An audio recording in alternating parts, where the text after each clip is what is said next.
نحمده ونصلي على رسوله الكريم اما بعد فاعوذ بالله من الشيطان الرجيم بسم الله الرحمن الرحيم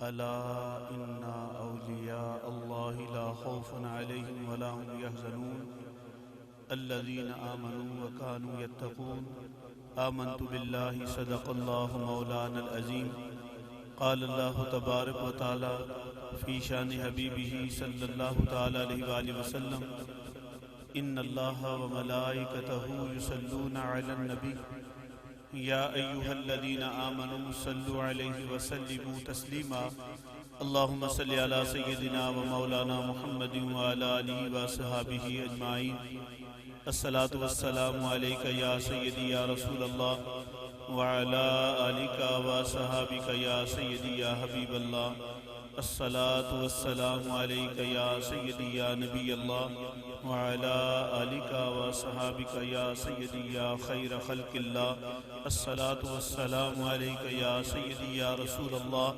وعلى آلك وصحابك يا سيدي يا ختم الأنبياء والمرسلين میرے نہایت واجب الاحترام معزز محترم مکرم سامعین حضرات، بالخصوص میرے شیخ کامل کے پیارے خلیفہ محترم حضرت قبلہ مولانا محمد اشرف دامت برکاتہم العالیہ، میرے آج کے میزبان محفل جناب بھائی اللہ رکھا طاہری صاحب و دیگر مسجد کی انتظامیہ اور آپ سب عاشقان رسول صلی اللہ علیہ وسلم جو کافی دیر سے یہاں تشریف فرما ہیں، سب سے پہلے ہم مل کر اللہ تعالیٰ کا شکر ادا کریں کہ جس پروردگار عالم نے ہماری غفلتوں کے باوجود ہمیں اپنے اور اپنے پیارے محبوب صلی اللہ علیہ وسلم اور اپنے پیاروں کے ذکر خیر کے لیے جمع فرمایا۔ کروڑوں درود کروڑوں سلام دونوں جہاں کے تاجدار حضور رحمت للعالمین صلی اللہ علیہ وسلم کی ذات گرامی پر کہ آپ وجہ تخلیق کائنات ہیں اور اللہ تعالیٰ نے ہمیں آپ کی پیاری امت میں پیدا ہونے کا شرف نصیب فرمایا۔ آج بڑی 11ویں شریف ہے اور ہم سب پیران پیر حضور سیدنا غوث اعظم شیخ عبدالقادر جیلانی محبوب سبحانی قطب ربانی شیخ لامکانی رضی اللہ تعالیٰ عنہ کا یوم اس مہینے میں مناتے ہیں۔ آج اس موضوع پر گفتگو ہوگی، تقریریں آپ سنتے رہتے ہیں لیکن میں سادہ کچھ باتیں آپ کو سمجھاؤں گا۔ اگر آپ خاموشی سے بیٹھیں آپ کو یہ باتیں سمجھ آئیں گی اور انشاءاللہ تعالی آپ کو معلوم ہوگا کہ ہم ان اللہ والوں کے یوم کیوں مناتے ہیں، ان کی عزت توقیر احترام اور ادب کیوں کرتے ہیں، اللہ تعالیٰ کہ ہاں ان کے وجود کیا اہمیت رکھتے ہیں، اللہ تعالیٰ نے ان کے ہاں کیا خوبیاں عطا فرمائی۔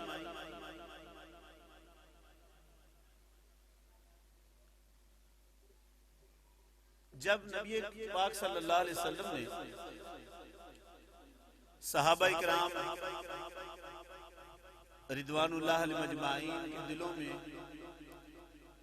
اللہ تعالیٰ کی توحید کا نور داخل فرمایا، اپنی نگاہ کرم سے ان کے دلوں کو بدلا، ان کے دلوں میں معرفت آ گئی، حقیقت آ گئی، ایک جوش اور جذبہ اور ایک ولولہ تھا ان کے اندر تو جب وہ عمرہ کے لیے آتے ہیں تو صفا و مروہ کی سعی کو انہوں نے چھوڑ دیا، کیونکہ مشرکین مکہ نے ایک بت صفا پر رکھا تھا اور ایک مروہ پر رکھا تھا۔ کوئی انسان حج کے لیے جائے، عمرہ کے لیے جائے تو صفا و مروہ کی سعی کرنا، یعنی دو پہاڑ ہیں صفا و مروہ، صفا سے مروہ تک جانا اور مروہ سے صفا تک پہنچنا، اس کے درمیان چلنے کو سعی کہتے ہیں۔ 7 چکروں کی یہ سعی ہوتی ہے۔ تو کفار مکہ نے ایک بت صفا پر رکھا تھا، ایک مروہ کے پہاڑ پر رکھا تھا۔ جب وہ صفا پر جاتے تو اس بت کی پوجا کرتے، جب وہ مروہ پر جاتے تو اس بت کی پوجا کرتے۔ صحابہ کرام رضوان اللہ علیہ مجمعین نے صفا و مروہ کی سعی اس لیے چھوڑی کہ کہیں ایسا نہ ہو کہ ہم صفا پر جائیں، ہم سے کوئی شرک ہو جائے، مروہ پر جائیں وہاں بھی بت ہے، وہاں پر بھی کوئی شرک نہ ہو جائے، تو لہٰذا انہوں نے صفا و مروہ کی سعی کو چھوڑ دیا۔ لیکن اللہ رب العزت نے قرآن مجید و فرقان حمید کی آیت کو نازل فرمایا کہ اے میرے محبوب صلی اللہ علیہ وآلہ وسلم، آپ اپنے صحابہ کو فرمائیں کہ جنہوں نے صفا و مروہ کی سعی چھوڑی ہوئی ہے ان کو آپ فرما دیں کہ ان الصفا والمروہ من شعائر اللہ، کہ بے شک صفا و مروہ اللہ کی نشانیاں ہیں۔ اگر عمرے کے لیے آؤ، حج کے لیے آؤ تو ان کو یہاں سعی کرنی ہے، یہ باری تعالیٰ کا حکم آ گیا۔ اے میرے مولا، اب ہم قرآن پاک سے پوچھتے ہیں، اے میرے پروردگار عالم، کیا یہاں صفا و مروہ پر قرآن پاک نازل ہوئی؟ کیا زبور اتری؟ کیا تورات اتری؟ کیا انجیل کی کتاب اتری؟ حکم ہوا کہ نہیں؟ ایسا تو کچھ نہیں ہوا۔ میرے مولا، یہ صفا و مروہ کی سعی کیا ہے؟ یہ تیری نشانیاں کہاں سے بنی؟ کیسے بن گئی؟ پچھلے پکھے بند کر دیو۔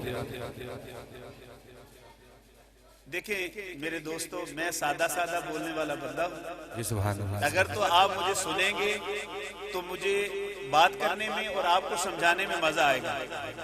آپ جو باہر بیٹھے ہیں وہ بھی خاموشی اختیار کریں اور متوجہ ہو جائیں۔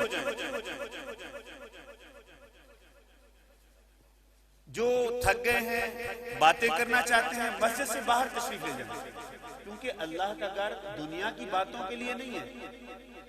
صحابہ کرام مسجد نبوی میں بیٹھ کر اللہ کا ذکر کر رہے تھے۔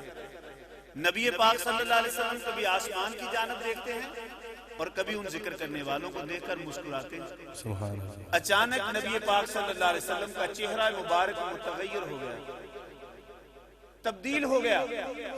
صحابہ کرام نبی پاک صلی اللہ علیہ وسلم کی کیفیات کو سمجھتے تھے۔ عرض کیا یا رسول اللہ صلی اللہ علیہ وسلم، یہ آپ کی کیفیت کیوں بدلی؟ آپ کا چہرہ کیوں متغیر ہوا؟ تو میرے آقا صلی اللہ علیہ وسلم نے فرمایا، جب یہ لوگ بیٹھ کر اللہ کو یاد کر رہے تھے تو فرشتے ان کے لیے ایک سکینہ کی چادر، اللہ کی رحمت کی چادر لے کر آ رہے تھے۔ ان قریب تھا کہ وہ چادر ان کے اوپر ڈال دیتے، لیکن ان میں سے کچھ لوگوں نے دنیا کی باتیں شروع کر دی تو فرشتے وہ چادر اٹھا کر واپس لے گئے۔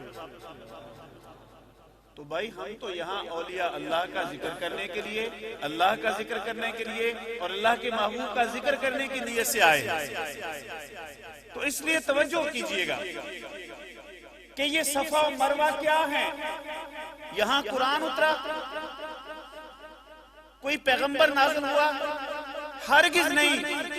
یہ صفا و مروہ خدا کی نشانیاں کیسے بنی کہ جب اللہ تبارک و تعالیٰ کے پیارے پیغمبر حضرت سیدنا ابراہیم علیہ نبینا علیہ السلام کو حکم ہوا کہ اپنے چھوٹے سے بچے اسماعیل کو اور اپنی زوجہ محترمہ حضرت سیدہ ہاجرہ کو بے آب و گیاں صحرا میں چھوڑ کر آ جائیے گا۔ حضرت ابراہیم علیہ السلام نے تھوڑی سی کھجوریں لی، پانی لیا، اپنی بیوی کو ساتھ لیا سیدہ ہاجرہ رضی اللہ تعالی عنہا کو، اور اپنے چھوٹے سے بچے حضرت اسماعیل علیہ السلام کو ساتھ لیا، اور جب اس سرزمین پر مکہ کی سرزمین پر آئے تو وہاں پر ان کو کھجوریں بھی دیں، پانی بھی دیا، وہاں سے چلنے لگے، کیونکہ حضرت سیدہ سارہ رضی اللہ تعالی عنہا کا مطالبہ تھا، اے ابراہیم اپنے چھوٹے سے بچے اور اپنے پیاری بیوی کو بے آب و گیاں صحرا چھوڑنا ہے، وہاں ان سے بات بھی نہیں کرنی، گفتگو بھی نہیں کرنی، ان کو یہ کھجوریں وغیرہ دے کر واپس آ جانا ہے۔ اللہ تعالیٰ نے بھی اس کی تائید فرمائی، اے ابراہیم ایسے کرو جس طرح سارہ تمہیں کہہ رہی ہے، اور حضرت ابراہیم علیہ السلام نے وہ کھجوریں حضرت سیدہ ہاجرہ کو دی، وہ پانی بھی دیا، اور جب چلنے لگے تو حضرت سیدہ ہاجرہ اب سمجھ گئی کہ اللہ کے پیغمبر حضرت ابراہیم خلیل اللہ علیہ السلام تو ہمیں چھوڑ کر جا رہے ہیں، تو پیچھے دوڑی اور پیچھے دوڑ کر ان کو آواز دیتی ہیں، اے ابراہیم ذرا ٹھہر جائیے گا، مجھے ایک بات کا جواب دے کر جائیے گا کہ آپ ہمیں یہاں اپنی مرضی سے چھوڑ کر جا رہے ہیں یا اللہ کی مرضی سے چھوڑ کر جا رہے ہیں۔ حضرت ابراہیم خلیل اللہ علیہ السلام نے اشارہ کیا کہ اللہ، کہ میں تمہیں اللہ کی مرضی سے چھوڑ کر جا رہا ہوں۔ وہ خدا کی ولیہ حضرت سیدہ ہاجرہ اب زبان سے کیا ارشاد فرماتی ہیں، اے ابراہیم اب آپ چلے جائیے بے فکر ہو کر، جس کے نام پر آپ ہمیں چھوڑ کر جا رہے ہیں وہ ہمیں کبھی بھی ضائع نہیں کرے گا۔ سبحان اللہ۔ وہ اللہ پر بھروسہ کر کے وہ خدا کی ولیہ وہاں ٹھہر گئی، چند دنوں میں پانی ختم ہو گیا، کھجوریں بھی ختم ہو گئی۔ حضرت سیدنا اسماعیل علیہ السلام جو ایک معصوم ننھے سے بچے تھے اس وقت، وہ اپنی ماں کی گود میں تڑپ رہے ہیں، پیاس سے بلک رہے ہیں۔ ماں ہر چیز برداشت کر سکتی ہے لیکن بچے کی بھوک اور پیاس ماں سے برداشت نہیں ہوتی۔ حضرت سیدہ ہاجرہ اپنی بھوک کو تو برداشت کر رہی ہیں لیکن اپنے لختے جگر کی نہ پیاس برداشت ہوتی ہے نہ بھوک برداشت ہوتی ہے۔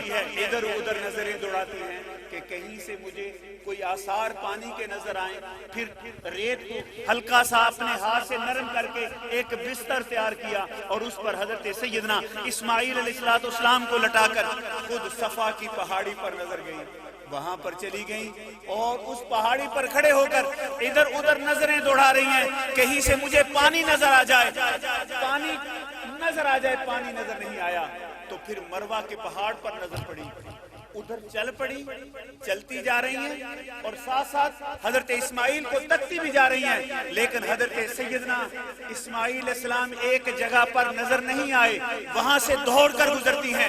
جب اسماعیل نظر آئے پھر وہاں سے چلنا شروع کر دیا، پھر مروہ پر پہنچی ہیں، ادھر ادھر نظریں دوڑا رہی ہیں کہ کہیں سے مجھے پانی نظر آ جائے۔ وہاں ساتھ ہی تو کوہ ابو قبیس ہے، وہ بھی نظر آ رہا تھا، لیکن نہیں، خدا اپنی ولیہ کو انہی پہاڑوں پر دوڑانا چاہتا تھا۔ پھر صفا کی جانب چلتی ہیں، پھر صفا سے مروہ، پھر مروہ سے صفا، پھر صفا سے مروہ۔ جب 7 چکر لگا کر حضرت سیدہ ہاجرہ مروہ کے پہاڑ پر پہنچی، اب تھک چکی ہیں، بس ہو چکی ہے، نڈھال ہو چکی ہیں، دور سے اپنے بچے کو بلکتا ہوا دیکھ رہی ہیں، ایڑیاں رگڑتے دیکھ رہی ہیں، لیکن اچانک دیکھا کہ حضرت سیدنا جبرائیل امین بزرگ کی شکل میں کھڑے ہیں، سامنے کھڑے ہو کر کہتے ہیں، اے ہاجرہ رو کیوں رہی ہو؟ کیا تم یہاں کس کے حکم پر ٹھہری ہو؟ حضرت ہاجرہ کہتی ہیں، میں اللہ کے حکم سے ٹھہری ہوں۔ کس کی رضا سے ٹھہری ہو؟ اللہ کی رضا سے ٹھہری ہوں۔ کس کے لیے یہاں ذکر کر رہی ہو؟ اللہ کے لیے ذکر کر رہی ہوں۔ کس کا ذکر پکار رہی ہو؟ اللہ کا ذکر پکار رہی ہوں۔ کس خدا کی عبادت کرتی ہو؟ اسی اللہ کی عبادت کرتی ہیں۔ تو حضرت سیدنا جبرائیل امین نے کہا، اے ہاجرہ پھر گھبرانے کی ضرورت نہیں ہے، ادھر دیکھ، جس کے لیے تو ٹھہری ہے وہ تجھے اپنے اپنی نظر میں رکھے ہوئے ہے، وہ تیری طرف اپنی نظر رحمت کیے ہوئے ہے۔ غور سے دیکھ، جدھر تیرا بچہ ایڑیاں رگڑ رہا ہے وہاں خدا نے پانی کا چشمہ جاری کر دیا۔ نعرہ تکبیر، نعرہ رسالت، نعرہ حیدری، شان انبیاء، شان اولیاء، نعرہ رسالت۔ سبحان اللہ۔ میں قربان جاؤں، وہ خدا کی ولیہ وہ دھوڑی ہیں، دور سے دیکھتی ہیں کہ پانی کا جو چشمہ ابل رہا ہے، جہاں حضرت سیدنا اسماعیل علیہ السلام ایڑیاں رگڑ رہے ہیں وہاں سے پانی کا چشمہ جاری ہو چکا ہے۔ اب دھوڑتی ہوئی آئی ہیں۔ میں آپ سے سوال کرتا ہوں، پاکستان میں سیلاب آیا، کتنے لوگوں نے چیخیں ماری، پانی نے کسی کی چیخ سنی؟ کسی کی نہیں سنی۔ گھروں کے گھر بہا کر لے گیا، جانوروں کو بہا کر لے گیا، سینکڑوں جانور ہلاک ہو گئے، پانی میں بہہ گئے، چل نکلے۔ لیکن اب خدا کی ولیہ آ رہی ہے، اس پانی کی جانب آ رہی ہے۔ وہ ریت ہے جہاں سے پانی ابل ابل کر ریت پر پھیلتا جا رہا ہے۔ حضرت ہاجرہ کے دل میں کیا خیال آیا؟ خدا خیال ڈالنے والا ہے۔ ایک ریت کی چھوٹی سی دیوار اپنے دستے مبارک سے بنا رہی ہے اور ساتھ میں کیا فرما رہی ہیں؟ یا ماؤ زمزم، یا ماؤ زمزم، اے پانی ٹھہر جا، اے پانی ٹھہر جا۔ حضرت ہاجرہ کہتے جا رہی ہیں، پانی رکتا چلا جا رہا ہے۔ سبحان اللہ۔ حضرت ہاجرہ پانی کو حکم فرما رہی ہیں، یا ماؤ زمزم، اے پانی ٹھہر جا۔ پانی رکتا چلا جا رہا ہے اور میرے آقا صلی اللہ علیہ وسلم نے اس کی تصدیق فرمائی۔ میرے آقا فرماتے ہیں، اللہ ہاجرہ پر رحم فرمائے، اگر ہاجرہ پانی کو رکنے کا نہ کہتی تو یہ پانی پوری دنیا میں پھیل جاتا اور پوری دنیا کے لیے کافی ہوتا۔ سبحان اللہ۔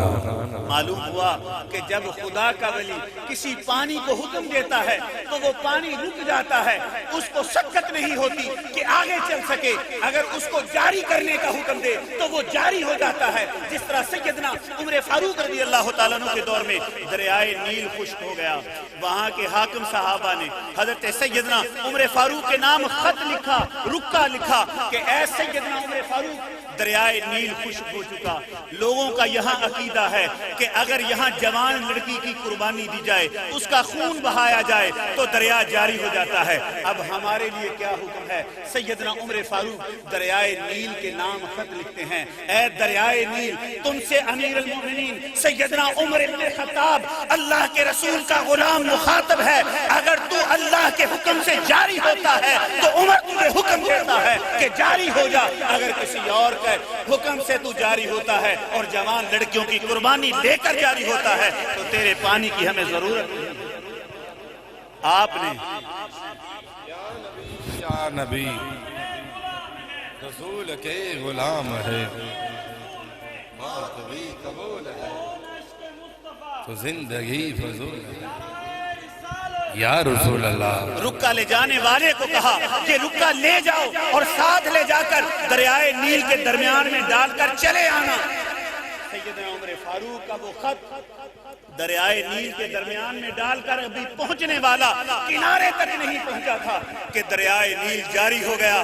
ایسا جاری ہوا ہے کہ 1500 سال ہو گئے، آج تک دوبارہ دریائے نیل کبھی خشک نہیں ہوا۔ سبحان اللہ۔ خدا کی ولیہ حکم دیتی ہیں پانی کو رکنے کا، پانی رکتا چلا جا رہا ہے۔ عمر فاروق خدا کے ولی ہیں، وہ حکم کرتے ہیں کہ پانی جاری ہو جا، وہ جاری ہونے پر مجبور ہو گیا اور ایسی جاری ہوا ہے کہ قیامت اور نہ کبھی ہوگا۔ حضرت سیدہ ہاجرہ ان پہاڑوں پر دوڑی، خدا کی ولیہ ہیں، جن پاؤں پر چلی، جہاں وہ چلی، اللہ کو ان کا چلنا، ان کا دوڑنا اتنا پسند آیا کہ قیامت تک آنے والے حاجیوں کو حکم دے دیا، ان الصفا والمروہ من شعائر اللہ، کہ بے شک صفا و مروہ اللہ کی نشانیاں ہیں، یہاں آؤ تو اسی طرح چلنا جس طرح میری ہاجرہ چلی تھی۔ جہاں وہ دوڑی تم نے دوڑنا ہے، جہاں وہ چلی وہاں چلنا ہے، جہاں کھڑے ہو کر دعائیں مانگی تم نے بھی سبحان اللہ۔ وہاں کھڑے ہو کر دعائیں تم کرو گے، قبول میں اللہ کروں گا۔ صفا پر کھڑے ہو کر انہوں نے دعائیں کی تھی، تم اس جگہ پر کھڑے ہو کر، جس جگہ پر میری ولیہ کے قدم لگے، تم اس جگہ پر کھڑے ہو کر اگر دعائیں کرو گے تو ان قدموں کو برکت والی جگہ بنا دیا ہے میں نے، تمہاری دعاؤں کو رد نہیں کروں گا۔ سبحان اللہ۔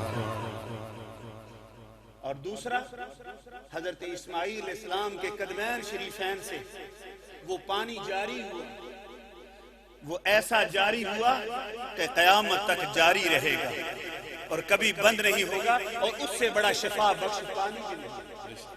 جتنے بھی پیور واٹر آپ کٹھے کر لیں، جتنے بھی منرل واٹر آپ کٹھے کر لیں، لیکن زمزم جیسے منرل کسی پانی میں نہیں۔ کوڑ کا علاج بھی ڈاکٹر بتاتے ہیں اسی میں ہے، کینسر کا علاج بھی اسی میں ہے، ہر لا علاج بیماری کا علاج اسی پانی کے اندر ہے۔ وہ اتنا شفا بخش اور برکت والا پانی ہو گیا کہ میرے آقا صلی اللہ علیہ وسلم نے اس پانی کا ادب اپنے غلاموں کو اس طرح بتایا کہ کھڑے ہو کر زمزم کو نوش سبحان اللہ، تاکہ میری سنت بھی بن جائے، اسماعیل علیہ السلام کی ایڑیوں سے نکلنے والے اس پانی کی قدر بھی ہو جائے۔ بلکہ یہاں تک فرما دیا کہ اگر اس کے 3 چلو بھر کر اپنے سر پر کوئی حاجی احرام کی صورت میں، عمرہ کرنے والا احرام کی صورت میں اپنے سر پر ڈالے گا تو اللہ کبھی بھی زمانے میں اس کو ذلیل اور رسوا نہیں۔ اللہ اللہ، جو خدا کے ولی کے قدموں سے پانی نکلے، خدا کا پیغمبر خدا کا ولی بھی ہوتا ہے، پیغمبر خدا بھی ہوتا ہے، رسول خدا بھی ہوتا ہے، نبی خدا بھی ہوتا ہے، اور اللہ کے نبی کے قدموں سے جاری ہونے والا پانی کا اگر 3 چلو پانی کے سر پر پڑے تو بندہ ذلیل اور رسوا ہونے سے بچ جاتا ہے۔ کتنی برکتیں ہیں ان وجودوں کی، خدا کے پیغمبروں کے وجودوں کی کتنی برکتیں، خدا کے ولیوں کے وجود کی کتنی برکتیں کہ جہاں ان کے قدم لگے اللہ ان جگہوں کو اپنی نشانیاں بنا۔ نبی پاک صلی اللہ علیہ وسلم جب معراج کو گئے، اللہ تعالیٰ نے اس سفر معراج کو قرآن مجید میں بیان فرمایا، سبحان الذی اسری بعبدہ لیلا من المسجد الحرام الى المسجد الاقصی۔ پاک ہے وہ ذات جو اپنے خاص الخاص محبوب بندے کو مسجد حرام سے مسجد اقصی لے گئے۔ آپ اس مسجد میں بیٹھے ہیں، کس لیے بیٹھے ہیں؟ کہ مسجد کے اندر اللہ کی رحمتیں لوٹیں گے، اللہ کی برکتیں حاصل کریں گے، کیونکہ ایسا ہی ہے، کیونکہ رسول اکرم صلی اللہ علیہ وسلم نے فرمایا کہ جب جنت کے باغوں میں جاؤ تو خوب کھایا کرو۔ صحابہ اکرام نے عرض کیا یا رسول اللہ صلی اللہ علیہ وسلم، ہم دنیا میں جنت کے باغ کہاں پائیں؟ میرے آقا نے فرمایا کہ مسجدوں کے اندر چلے جاؤ، مسجدیں جنت کے باغ ہیں۔ جب تک مسجد میں بیٹھ کر اللہ کا ذکر کرو گے، اللہ کی یاد کرو گے تو ایسے ہی ہے کہ جیسے تم جنت کے باغوں میں بیٹھ کر تم پھل کھا رہے ہو جنت کے۔ پھر ایک اور ارشاد میں فرمایا حلق الذکر، وہ ذکر کے حلقے ہیں کہ جہاں ذکر کی محفلیں سجیں وہاں جا کر بیٹھ جایا کرو۔ ایسے ہی ہے کہ جیسے تم جنت میں بیٹھ کر جنت کے پھل کھا رہے ہو۔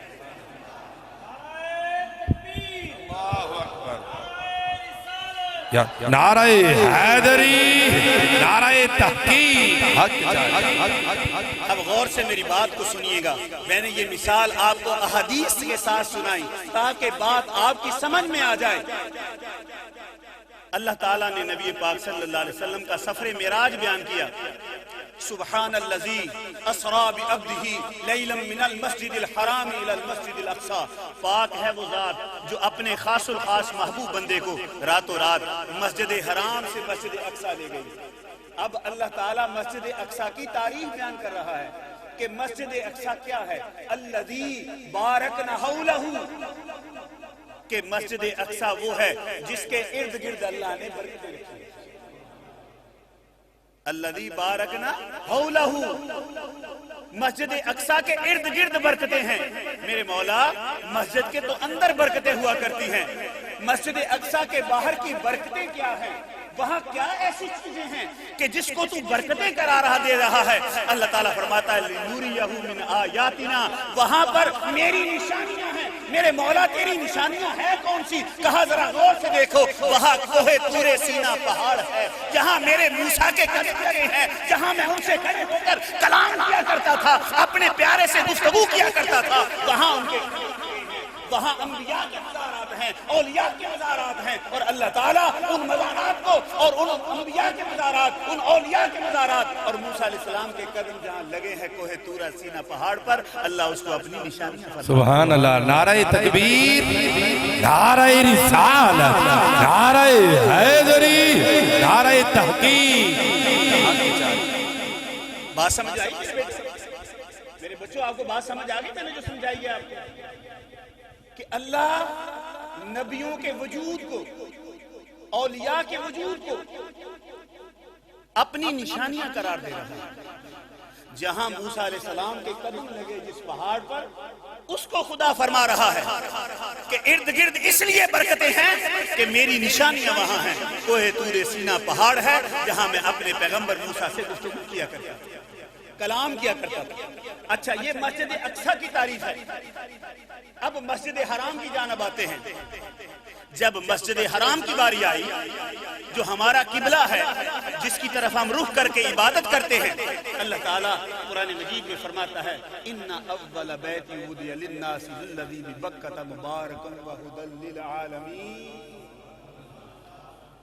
اللہ کا قدیم گھر جو مکہ میں ہے،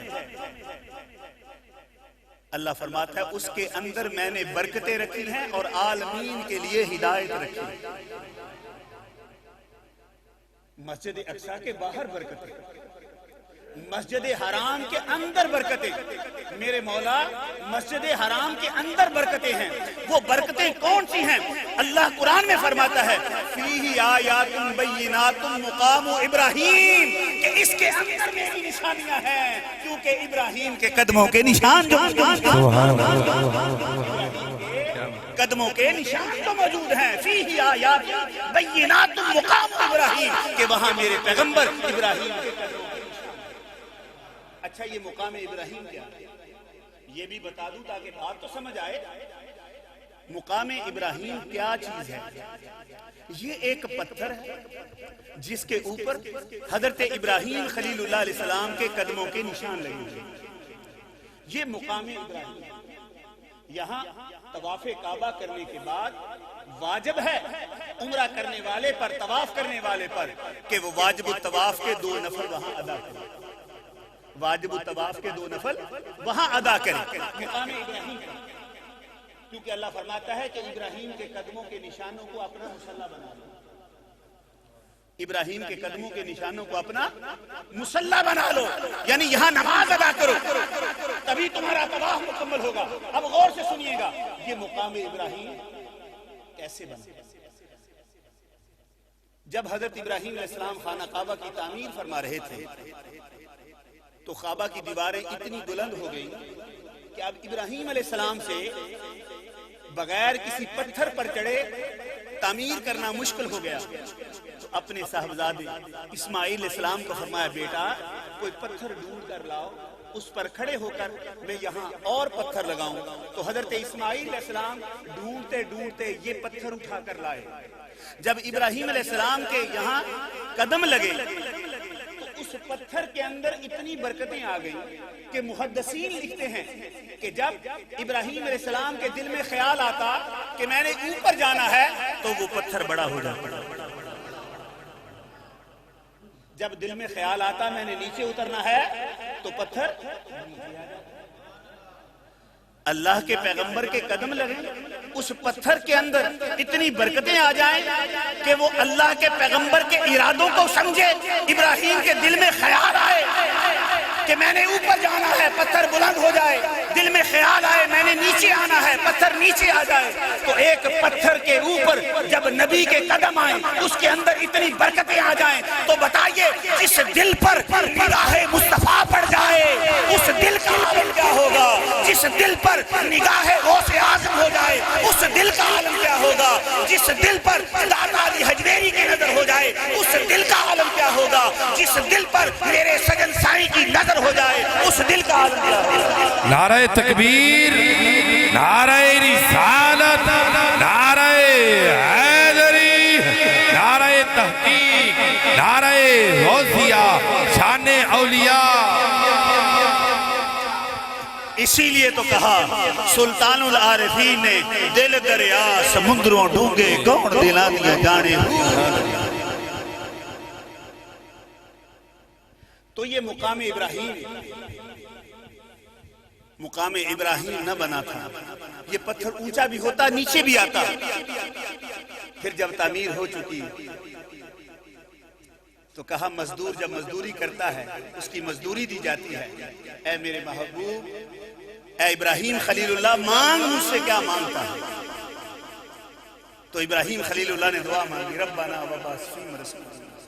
اے اللہ، وہ اپنا محبوب میرے اسماعیل کی نسل سے کر دے، اس کی ذریت میں سے کر دے. جب حضور کا نام حضرت سیدنا ابراہیم کی زبان پر آیا تو وہ پتھر موم کی طرح نرم ہو گیا. وہاں ابراہیم علیہ السلام کے قدموں کے نشان بن گئے، اور اللہ کو وہ نشان اتنے پسند آ گئے کہ میرا محبوب مجھ سے مانگا ابراہیم نے اس پتھر پر کھڑے ہو کر، تو یہ پتھر اب ضائع نہیں جائے گا، قیامت تک اس پتھر کو قائم رکھوں گا. اسی لیے ابراہیم علیہ السلام کے قدموں کو اپنی نشانی قرار دے دیا، اس کو مصلی قرار دے دیا. تو آپ بتائیے، جہاں ابراہیم کے قدم لگے وہ مصلی بن جائے، تو جہاں حضور کے قدم لگتے ہیں وہ جگہ کتنی کمال والی ہوگی. جب حضور کا وصال ہوا، نبی پاک صلی اللہ علیہ وسلم کا وصال مبارک ہوا، تو حضرت سیدنا ابو بکر صدیق رضی اللہ تعالیٰ عنہ نے جہاں حضور کا مصلی مبارک تھا وہاں ایک دیوار بنا دی. حضرت عمر فاروق کو پتہ چلا، وہ دوڑتے ہوئے آئے، حضرت سیدنا ابو بکر صدیق کو پکڑ لیا. اے ابو بکر، یہ دیوار کیوں بنا رہے ہو؟ یہ تو نشانی ہے. یہاں حضور اپنی جبین نیاز رکھتے تھے، یہاں اپنے دستے مبارک رکھا کرتے تھے، جہاں اپنے گھٹنے مبارک رکھا کرتے تھے. یہ تو نشانی ہے، آنے والی نسل اس کی نشانی کی زیارت کرتی، کیوں یہاں دیوار بنا دی؟ تو حضرت سیدنا ابو بکر صدیق کے الفاظ سنیے کہ یہاں اسی لیے تو دیوار بنائی کہ یہاں حضور کی جبین نیاز لگی ہے، دستے مبارک لگے ہیں، گھٹنے مبارک لگے ہیں. کہا کیوں؟ کہا اس لیے دیوار بنائی ہے کہ قیامت تک کسی کا بھولے سے وہاں قدم نہ آ جائے جہاں جبین نیاز مصطفیٰ. نعرہ تکبیر، نعرہ رسالت، نعرہ رسالت، نعرہ رسالت، نعرہ حیدری.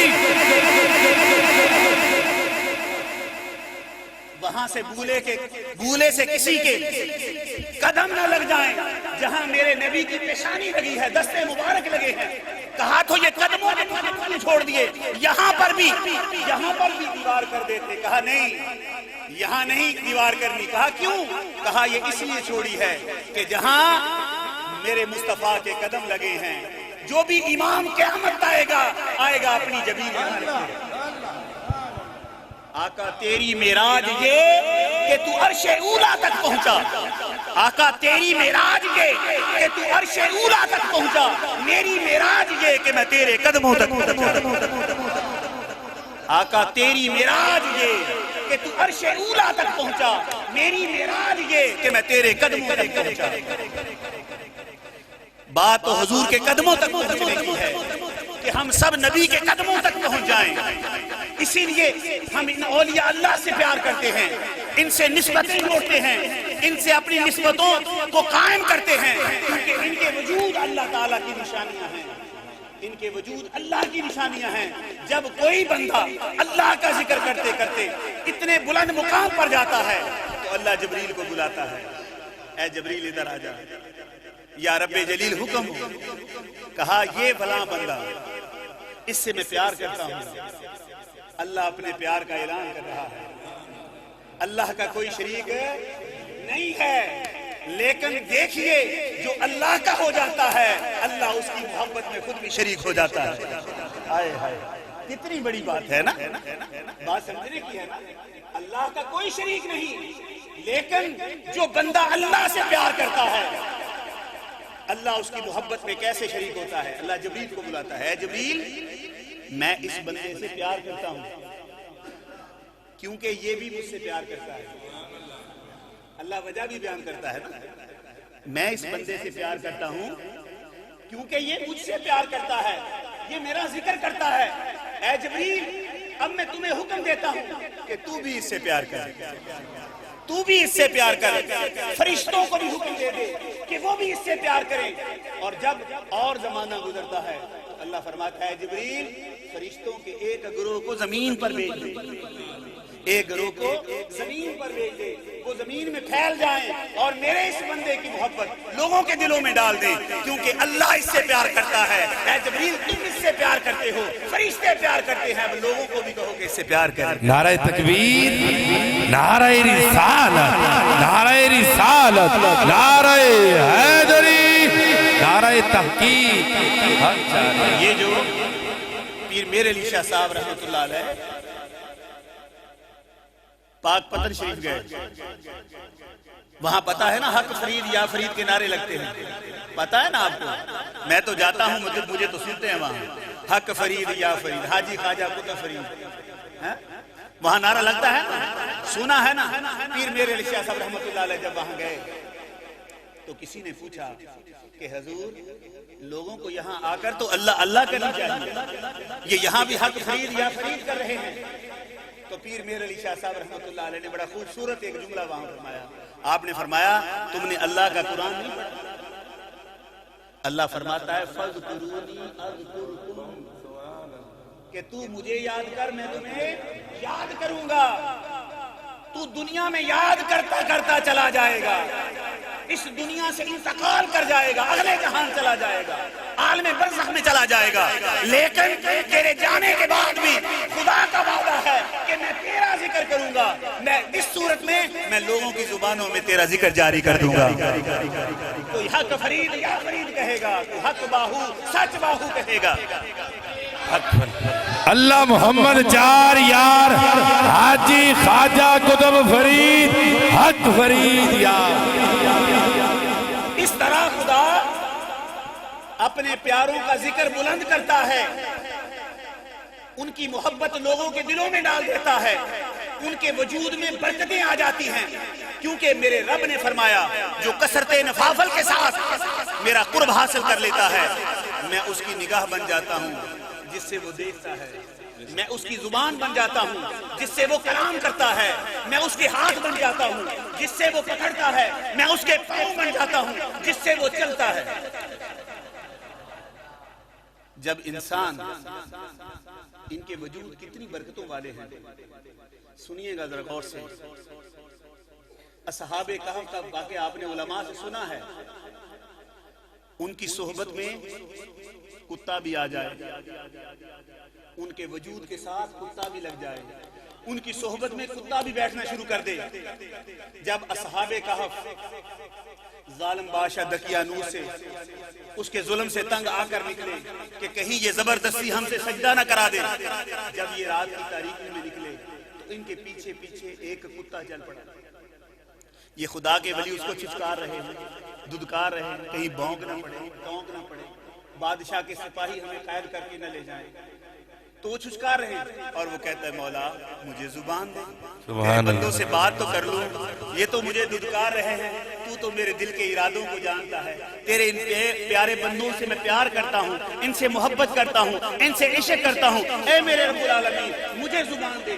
اللہ زبان دیتا ہے تو وہ کیا کہتا ہے، اے خدا کے ولیو میں بھونکوں گا نہیں، میں ٹونکوں گا نہیں، میں تم سے پیار کرتا ہوں کیونکہ اللہ بھی تم سے پیار کرتا ہے، تم خدا کے دوست ہو، میں وہ دیکھتا ہوں جو بظاہر لوگوں کو نظر نہیں آتا، مجھے اپنے ساتھ رکھ لو، تمہاری صحبت میں اس لیے رہنا چاہتا ہوں کہ ہو سکتا ہے مجھ ناپاک کو اللہ تمہارے ساتھ رہنے کی وجہ سے جنت میں داخل کرے۔ سبحان اللہ۔ جب وہ غار میں سو گئے 300 سال تک سوتے رہے، اور اس دوران اللہ فرشتوں کو بھیجتا ہے جاؤ ان کے پانسوں کو پلٹو۔ فرشتے سب کے پانسے پلٹ کر جب عرش پہ خدا کے پاس پہنچے، اللہ فرماتا ہے سب کے پانسوں کو پلٹ دیا؟ ہاں مولا سب کے پانسوں کو پلٹا۔ کہا اس کتے کا بھی پانسا پلٹا۔ اللہ سبحان اللہ، کیا بات۔ جو غار کے سامنے ٹانگیں بچھا کر لیٹا۔ کہا مولا وہ تو ناپاک اور نجس ہے۔ کہا ناپاک اور نجس تھا لیکن اب اس کی نسبت میرے اولیاء سے ہو گئی، میرے بندوں سے ہو گئی، اب میں اس کو شکل انسانی میں کل قیامت والے دن جنت میں داخل کروں گا۔ اگر ایک کتا خدا کے دوستوں کے ساتھ لگ جائے، ان کی سنگت کو اختیار کر لے، ان کی صحبت صحبت کو اختیار کر لے اور خدا اس کو جنت میں داخل کر دے. ایک انسان اپنے اللہ کا خلیفہ ہو کر جس کو خدا تمام اشرف المخلوقات میں سے اشرف رکھے, بتائیے جب وہ خدا کے ولیوں کی صحبت میں بیٹھتا ہے تو اللہ تعالیٰ اس کو جنت میں داخل نہیں فرمائے گا. کیوں نہیں فرمائے گا؟ جب ایک کتے کو اللہ تعالیٰ جنت نصیب کر سکتا ہے اولیاء اللہ کی صحبت کے صدقے میں, تو ہم جیسے گناہگار انسان جو اولیاء اللہ سے اپنا تعلق قائم کرتے ہیں, جو غوث پاک سے تعلق قائم کرتے ہیں, جو حضرت خواجہ بہاؤالدین بخاری نقشبند سے اپنا تعلق قائم کرتے ہیں, حضور مجدد پاک سے اپنا تعلق قائم کرتے ہیں, حضور خواجہ خواجان خواجہ معین الدین چشتی اجمیری رحمۃ اللہ علیہ سے اپنا رابطہ مستحکم کرتے ہیں اور اپنا تعلق بڑھاتے ہیں, شیخ شہاب الدین سہروردی رحمۃ اللہ علیہ سے سلسلہ سہروردیہ میں بیعت ہو کر ان سے اپنا تعلق قائم کرتے ہیں, تو بتائیے ان کے تعلق اور نسبتیں قیامت والے دن فائدہ کریں گے کہ نہیں کریں گے؟ بے شک. کیوں نہیں کریں گے؟ کیوں نہیں کریں گے؟ کیونکہ حدیث پاک میں آتا ہے کہ اللہ تبارک و تعالی 70,000 لوگوں کو بغیر حساب کے بخشے. بے شک. تو نبی پاک صلی اللہ علیہ وسلم نے عرض کی مولا اس میں اضافہ فرما, اس میں اضافہ کر دے. تو حدیث پاک میں آتا ہے کہ اللہ تعالیٰ نے فرمایا اے محبوب یہ 70,000 جو ہیں یہ ہر ایک بندہ 70,000 کو بغیر حساب کے جنت میں لے. اللہ سبحان اللہ.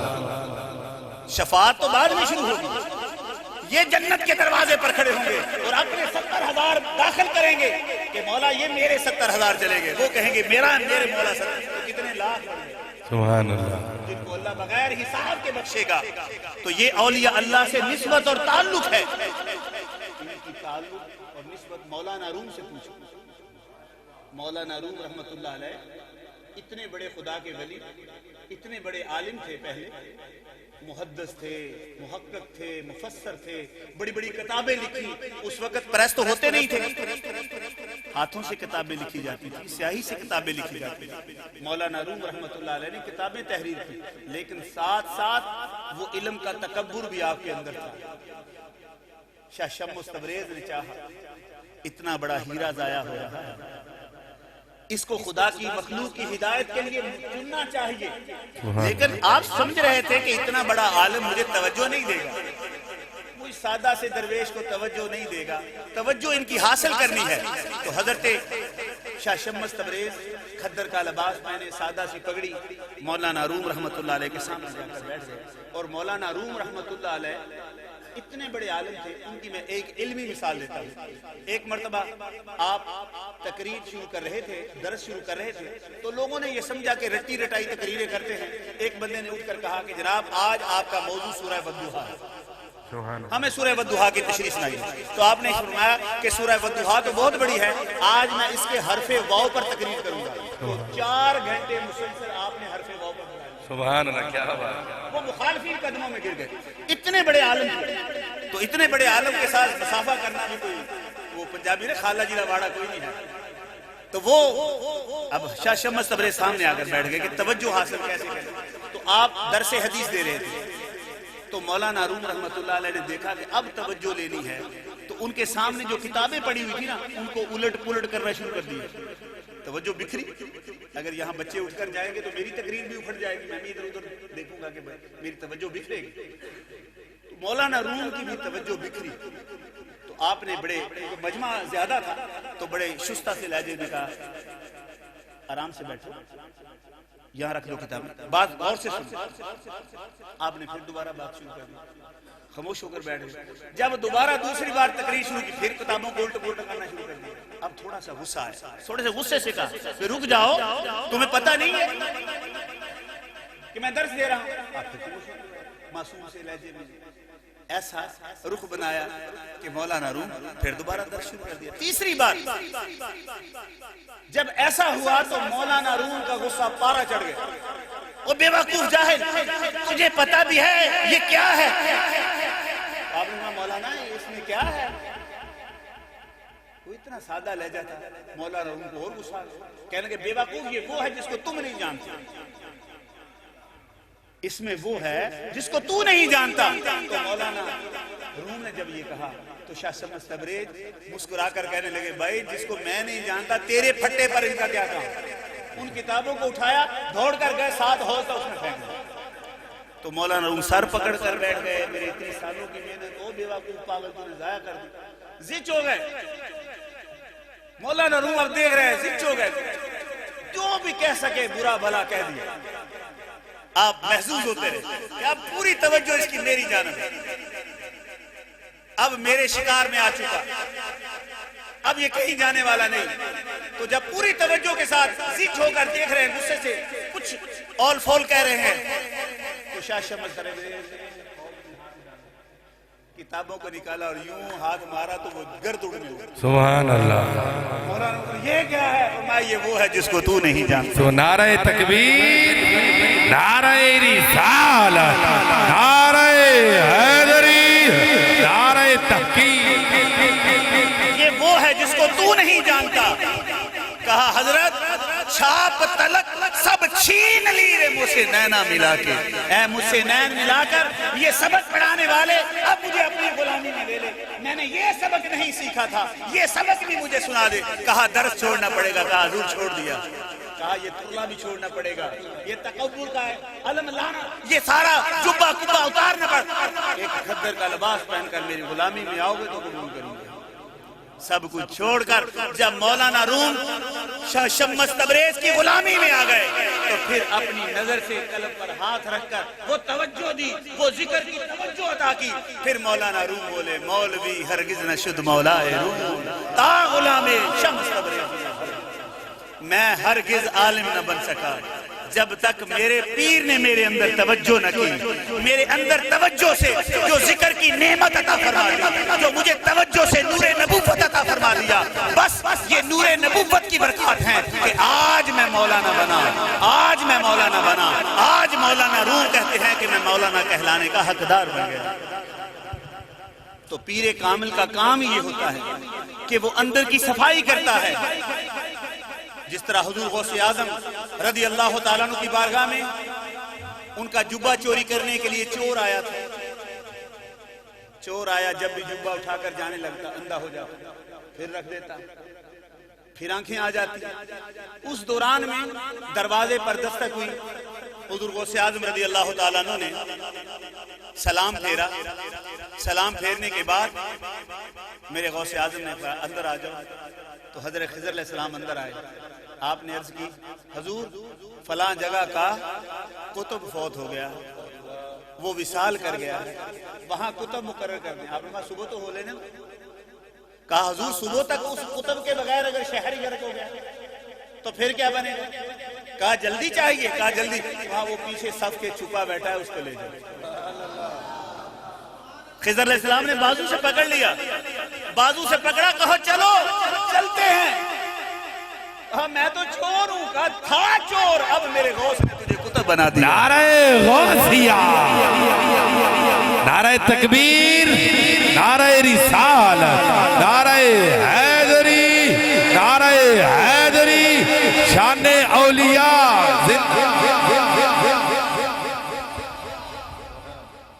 تو حضور غوث اعظم کے تو ہم بھی خادم ہیں نا. میرا ولیوں کے ایمان دے دو پنجتن کے نام, ہم نے جوڑی ہے پھیلائی بڑی دیر سے. میرا ہم نے جوڑی ہے پھیلائی بڑی دیر سے. میرا ولیوں کے ایمان دے دو پنجتن کے نام, ہم نے جولی ہے پھیلائی بڑی دیر سے. میرا ہم نے جولی ہے پھیلائی بڑی دیر سے. حضور غوث اعظم قیامت تک عطا فرماتے ہیں. ہمارے پیر ہیں, پیرانے پیر ہیں, اتنی توجہ ہے ہماری جماعت پر جن کے ہم بیعت ہیں. سیدی سونا سید رحمت اللہ علیہ, ہمارے دادا مرشد, ان کے زمانے کی بات ہے.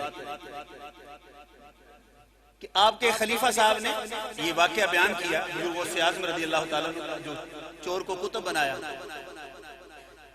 تو خلیفہ صاحب جوش خطابت میں کہہ گئے کہ حضور غوث پاک نے ایک چور کو کتب بنایا، میرے پیر نے کئی چوروں کو ولی بنا دیا۔ تو وہاں ایک دوست بیٹھا ہوا تھا جو بیعت کرنے کے لیے آیا تھا، میں نہیں بیعت کروں گا، یہ خلیفہ صاحب تو حضور غوث پاک سے بھی بڑھ کر اپنے پیر کو بیان کر رہا۔ تو اگلے دن ہمارے دادا مرشد نے اگلی جگہ پروگرام کرنے جانے تھا، بسیں چلتی تھی اس دور میں، بس کے آگے بیٹھے ہوئے، غور سے سنیے گا۔ وہ کہتا یہ بات میں نے کسی کو نہیں بتائی، لیکن میں اپنے دوستوں کے ساتھ آیا ہوا تھا، میں نے کہا اب سفر تو جاری رکھنا ہے، تو میں پیچھے بیٹھا ہوا تھا۔ کہتا میں نے یہ بات کسی سے نہیں کہی کہ دل میں تھی کہ اب میں نے بیعت نہیں کرنی۔ حضور سیدی سونا سائیں جن کا اسم گرامی خواجہ اللہ بخش تھا، انہوں نے آگے بیٹھے بیٹھے پیچھے مڑ کر دیکھا، میری طرف اشارہ کیا، ادھر آؤ، مجھے اپنے پاس بٹھایا اور مجھے فرمانے لگے، رات جو مولانا صاحب تقریر کر رہے تھے وہ جوش جذبات میں وہ ایسی بات کہہ گئے، ورنہ یہ ساری جماعت تو حضور غوث پاک کی۔ سبحان اللہ۔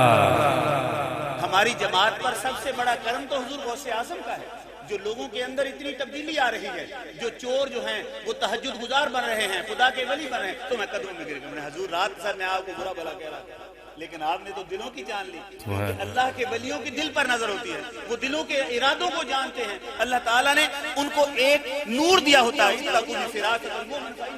بنور اللہ، کہ مومن کی فراست سے ڈرو کیونکہ وہ اللہ کے نور سے دیکھتا ہے، وہ خدا کے نور سے دیکھتا ہے۔ تو میرے دوستو، یہ وہ جماعت ہے طاہری جماعت، یہ ہمارے اللہ رکھا صاحب ہمارے دادا مرشد سے بیعت ہے۔ اب ہمارے پیر و مرشد جو اس وقت موجود ہیں، ان کا نام نامی اسم گرامی حضرت خواجہ محمد طاہر ہے، اور سندھی آپ کو پیار سے سجن سائیں کہتے ہیں۔ سبحان اللہ۔ الحمدللہ میرے شیخ کامل نے وہ دنیا میں انقلاب برپا کیا، کتنے کالج یونیورسٹیوں میں پڑھنے والے نوجوان جو دین سے دور تھے ان کو نمازی اور تہجد گزار بنا دیا۔ سبحان اللہ۔ ان کے چہروں پر باغ مصطفیٰ آ گیا، سبحان اللہ۔ سر پر تاج مصطفیٰ آ گیا۔ سبحان اللہ۔ خود نہ تھے جو راہ پر، اوروں کے ہادی بن گئے۔ سبحان اللہ۔ جو آپ راہ پر نہیں تھے اب لوگوں کو تبلیغ کر رہے ہیں۔ کیا وجہ ہے؟ یہ خدا کے ولی کی نگاہ کا اثر ہوتا ہے۔ تو الحمدللہ ہمارے پیر و مرشد حضور سجن سائیں، ان کا مشن پوری دنیا میں پھیلا ہوا ہے۔ آپ کی پوری بستی ہے جہاں سارے لوگ نمازی اور تہجد گزار ہیں۔ الحمدللہ تعالی سالانہ عرس آپ نے بڑے دیکھے ہوں، لیکن ہمارے پیر و مرشد کا جب سالانہ عرس ہوتا ہے تو اس کے اندر پوری تربیت ہوتی ہے۔ ایک ڈاکٹر آیا ہوتا ہے جو لوگوں کو پوری صحت کے اوپر لیکچر دیتا ہے، ایک کاروباری بندہ آیا ہوتا ہے جو کاروبار پر لیکچر دیتا ہے، دنیا داری کے لحاظ سے، ٹریفک کے لحاظ سے، دین کے لحاظ سے، میلاد مصطفیٰ کے لحاظ سے، تربیتی نشستیں، یہ ان کے مختلف حصے ہوتے ہیں جو ہر حصے میں ایک علیحدہ ہی رنگ ہوتا ہے۔ میلاد مصطفیٰ میں علماء تشریف لاتے ہیں، ان کے علیحدہ رنگ ہوتے ہیں۔ پھر جب یہ تربیت یافتہ لوگ آتے ہیں تو بڑے بڑے ڈاکٹرز آتے ہیں، بڑے بڑے لوگوں کو بلایا جاتا ہے۔ تو میرے دوستو، خدا کے ولی وقت کی نبض کو دیکھ کر چلتے ہیں، وقت کی رفتار کو دیکھ کر چلتے ہیں، جو زمانے کے لحاظ سے ضروریات ہوتی ہیں انہی کے لحاظ سے اپنے غلاموں کی تربیت کرتے ہیں۔ اور ہمارے مرشد کا ایک سادہ سا پیغام ہے، ذکر کا پیغام، کہ چلتے پھرتے اٹھتے بیٹھتے کھاتے پیتے وضو ہو یا نہ ہو، اپنے دل میں ہمیشہ خیال رکھیں کہ میرا دل ذکر کرتا ہے اللہ اللہ اللہ، ہاتھ کارول دل یارول، ہاتھوں سے کام کریں اور دل کو اللہ کی جانب لگا دیں۔ جس طرح آپ کافی دیر سے بیٹھے ہیں، آپ سوچ رہے ہوں گے کب بیان ختم ہو، ہم گھروں کو جائیں گے، کل آپ نے بہت سارے کام کرنے ہوں گے، تو اسی طرح آپ کے ذہن میں ایک خیال اللہ کے ذکر کا بھی ہونا چاہیے۔ چلتے پھرتے اٹھتے بیٹھتے کھاتے پیتے وضو ہو یا نہ ہو، اپنے دل میں خیال رکھیں کہ میرا دل ذکر کر رہا ہے اللہ اللہ۔ صبح کی نماز کے بعد یا عشاء کی نماز کے بعد جب بھی موقع ملے مراقبہ کریں۔ مراقبہ کرنے کا طریقہ یہ ہے کہ اپنی آنکھوں کو بند کرنا، چند لمحے توجہ دیں کہ نبی پاک صلی اللہ علیہ وسلم کے سینہ مبارک سے فیض، اپنے اپنے مرشد کا تصور کریں کہ ان کے سینے سے فیض میرے سینے میں آ رہا ہے، دل ذکر کر رہا ہے اللہ اللہ۔ جن کا کوئی مرشد نہیں وہ میرے پیر کا تصور کرے کہ میرے سامنے حضور سجن سائیں سرکار بیٹھے ہیں، ان کے سینے سے فیض میرے سینے میں آ رہا ہے اور دل ذکر کرتا ہے اللہ اللہ۔ کیونکہ میرے پیر و مرشد فرماتے ہیں اس ذکر کے لیے بیعت کی ضرورت نہیں ہے کہ تم بیعت ہوگے تو تمہیں یہ نور نبوت کا فیض دیا جائے گا. نہیں, تم جس کے بھی مرید ہو اسی کے رہو, لیکن یہ ذکر جو تمہیں دیا جا رہا ہے اس ذکر کو کماؤ گے تو میرے نبی کا فیض تمہیں گھر بیٹھے مل جائے گا. سبحان اللہ. کیونکہ نبی پاک صلی اللہ علیہ وسلم نے فرمایا لِكُلِّ شَيْءٍ سِقَالَةٌ وَسِقَالَةُ الْقُلُوبِ لِذِكْرِ اللَّهِ أو كما قال رسول اللہ صلی اللہ علیہ وسلم. میرے آقا نے فرمایا ہر چیز کی صفائی کے لیے کوئی نہ کوئی آلہ ہوتا ہے, لیکن دل کی صفائی کے لیے اللہ کا ذکر. بے شک. جب انسان اللہ کا ذکر کرتا ہے تو یہ دل میں نور آ جاتا ہے, دل میں نور نبوت آ جاتا ہے, اللہ کے نبی کا نور آ جاتا ہے. ہم چاہتے ہیں نا کہ حضور کی زیارت کریں تو پھر یہ دل اس قابل ہو جاتا ہے کہ اس میں نبی پاک صلی اللہ علیہ وسلم کے جلوے دیکھیں کہ لوگ قلب المومن بیت الرحمن, کہ مومن کا دل اللہ رحمان کا گھر ہے. اور دو چیزیں ہمیشہ یاد رکھیے گا. نبی پاک صلی اللہ علیہ وسلم نے فرمایا کہ جب بنی آدم پیدا ہوتا ہے, بنی آدم میں تمام مرد اور آدم علیہ السلام سے لے کر قیامت تک جتنے انسان آنے ہیں بنی آدم میں شامل ہیں. نبی پاک صلی اللہ علیہ وسلم نے فرمایا کہ ہر بنی آدم کے دل پر پیدا ہوتے ہی ایک شیطان مسلط ہو جاتا ہے. تو اب شیطان کیسے دور ہوگا؟ اس کے خون کی رگوں میں وہ وسوسے ڈالتا ہے, خیالات ڈالتا ہے, یوں بڑا ہوتا چلا جاتا ہے.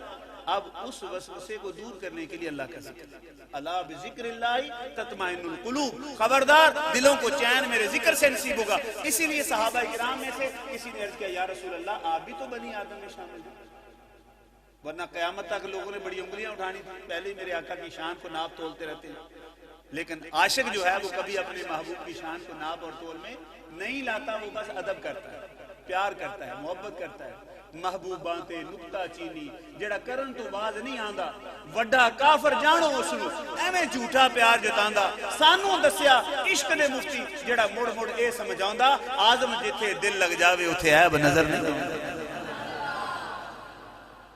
تو صحابہ میں سے کسی نے عرض کیا یا رسول اللہ آپ بھی تو بنی آدم میں شامل ہے. میرے آقا نے فرمایا ہاں میں نے اپنے جن کو مسلمان کر لیا ہے, اب وہ مجھے اچھے مشورے دیں. تو میرے دوستو ذکر کرو گے تو انشاءاللہ وہ نعمت حاصل ہوگی, وہ میرے پیر سجن سائیں کا فیض تمہیں نصیب ہوگا. مولانا محمد اشرف صاحب قبلہ یہاں تشریف لاتے رہتے ہیں, مولانا محمد رمضان صاحب میرے حضور کے خلیفہ محترم یہاں تشریف لاتے رہتے ہیں. کسی سے بھی آپ دل پر انگلی لگوا کر اس ذکر کو حاصل کیجئے گا, توجہ لیجئے گا, انشاءاللہ تعالی آپ کو فیض حاصل ہوگا. اس ذکر کو کماتے رہے گا, 5 وقت نماز ضرور پڑھیے گا. ہم سب حضور غوث پاک کے مرید کہلاتے ہیں, حضور غوث پاک کا فیض کے حصول کے لیے غیر مشری کی بڑی بڑی محفلیں رکھتے ہیں, لیکن میرے حضور غوث اعظم کیا فرماتے ہیں, کوئی تمہیں ہوا پر اڑ کر دکھائے, تمہیں پانی پہ چل کر دکھائے, اگر وہ نماز نہیں پڑھتا تو اس کے سر پر جوتے مارنا وہ ولی نہیں ہو سکتا. اور حضور صلی اللہ علیہ وسلم ہمارے آقا جن کا ہم کلمہ پڑھتے ہیں, نبی پاک صلی اللہ علیہ وسلم نے فرمایا نماز میری آنکھوں کی ٹھنڈک ہے. نماز کیا ہے؟ میری آنکھوں کی ٹھنڈک ہے. بتاؤ جو چیز میرے نبی کی آنکھوں کو ٹھنڈک دے امتیوں کو کرنی چاہیے کہ نہیں کرنی چاہیے؟ بھائی بولو نا میرے یارو. تو ہم سب چاہیں گے کہ ہماری طرف سے حضور صلی اللہ علیہ وسلم کی آنکھیں ٹھنڈی ہوں, نہیں چاہتے؟ ہم سب چاہتے ہیں نا, تو ہاتھ کھڑے کریں ذرا. آج اپنے دل میں ارادہ کریں, میں آپ سے وعدہ نہیں لے رہا, اپنے دل سے خود پوچھیں, آپ کا دل خود مفتی ہے کہ بھائی میں اپنے نبی کی آنکھوں کو ٹھنڈک پہنچاؤں. میں تو آج سے 5 وقت کی نماز شروع کروں. تو جب آپ 5 وقت کی نماز شروع کریں گے تو میرے آقا صلی اللہ علیہ وآلہ وسلم کی نگاہ مبارکہ کو ٹھنڈک پہنچائیں گے. تو اس لیے نماز کی پابندی کیجیے. جن کے بوڑھے ماں باپ ہیں, جن کے بابا بوڑھے ہیں, گھروں میں ہیں, وہ اپنے ماں باپ کی خدمت کیجیے, کیونکہ مرشد کامل انہی کو ملتا ہے جو اپنے گھر والے مرشد و مربی کا احترام کرتے ہیں. اور گھر کا مرشد ماں اور باپ ہوتا ہے جو تمہیں پہلے ابتدا سے تمہاری تربیت کرتا ہے.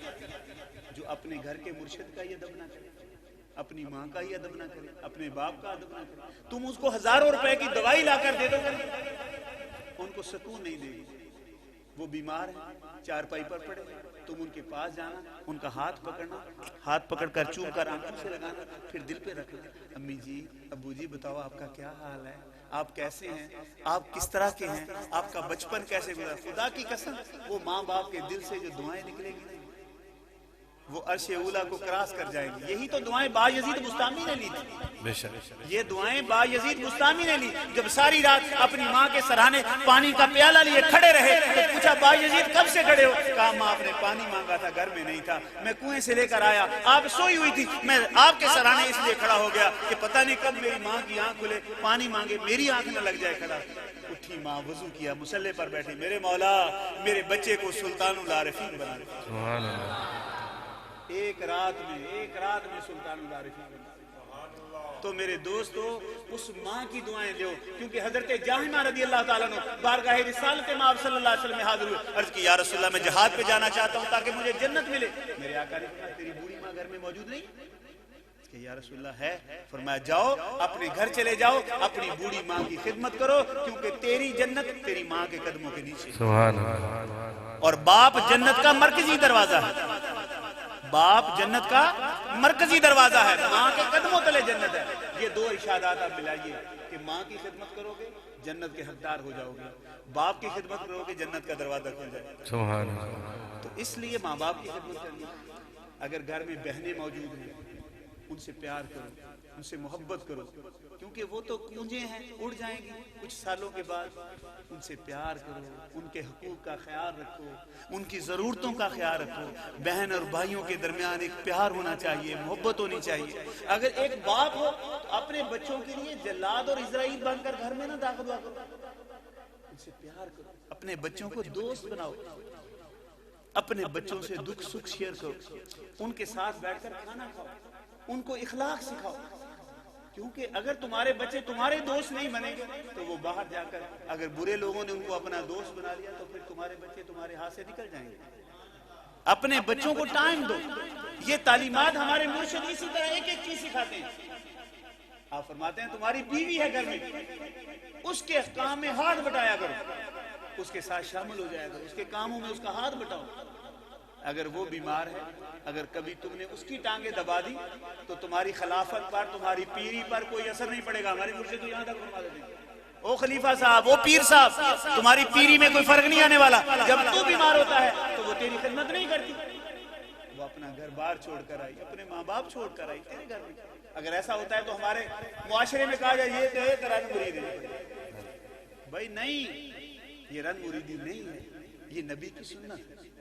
نبی پاک صلی اللہ علیہ وسلم جب اپنے گھر جاتے تھے ازواج مطہرات کے ساتھ ان کے کاموں میں ہاتھ بٹاتے تھے، ان کے ساتھ لگ جاتے تھے. تو ایسا گھر میں پیار والا ماحول پیدا کریں. تو ان ساری چیزوں پر عمل کریں. اپنے بچوں کو اچھے علماء کے پاس بھیجیں، قرآن پاک کی تعلیم ان کو دلائیں، اسلامی تعلیمات دلائیں، دین متین کی تعلیمات دلائیں. جو صحیح العقیدہ اہل سنت و جماعت عالم دین اس کے پاس اپنے بچوں کو تربیت کے لیے بھیجیں. اللہ تعالی ہماری حاضری کو قبول فرمائے. اور دعا ہے کہ اللہ رب العزت ہمارا آنا قبول فرمائے. بھائی اللہ رکھا صاحب ان کے تمام رفقائے کار کو اللہ تعالی اور زیادہ ہمت اور توفیق عطا فرمائے. ہمارا آنا، ہمارا بولنا اللہ قبول فرمائے. وآخر دعوانا ان الحمدللہ. سارے حضرات اپنی اپنی جگہ. کہنے کہ بیوقوف یہ وہ ہے جس کو تم نہیں جانتے، اس میں وہ ہے جس کو تو نہیں جانتا. تو مولانا روم نے جب یہ کہا تو شاہ شمس تبریز مسکرا کر کہنے لگے بھائی جس کو میں نہیں جانتا تیرے پھٹے پر ان کا کیا کام. ان کتابوں کو اٹھایا، دوڑ کر گئے، 7 حوض تھا اس میں پھینک دیا. تو مولانا روم سر پکڑ کر بیٹھ گئے. میرے اتنے سالوں کی محنت او بیوقوف پاگل تو نے ضائع کر دی. زچ ہو گئے. مولانا روم اب دیکھ رہے ہیں زچ ہو گئے، جو بھی کہہ سکے برا بھلا کہہ دیا.